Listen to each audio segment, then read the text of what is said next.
Hi, boys and girls. Welcome to week 3 of online learning. You've done a great job with weeks 1 and 2, and now we are on to week 3 already. Can you believe it? All right. This week, you will have 3 assignments, one for Monday, Wednesday, Friday. You can do them on those days. You can do them all on Monday. It doesn't matter when you do them. You will see those starting today, Monday, and they are due by the end of the day, Friday.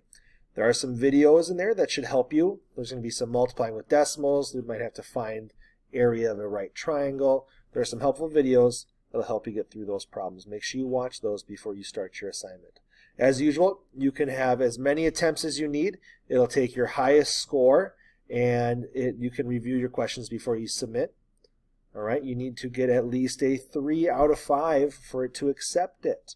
All right, so if you get a 2 the first time, don't worry about it. You can do it again. If you get a 3, you think, maybe I want to try and get a 5 or a 4, you can do it again. That's okay. You can do it as many times as you'd like.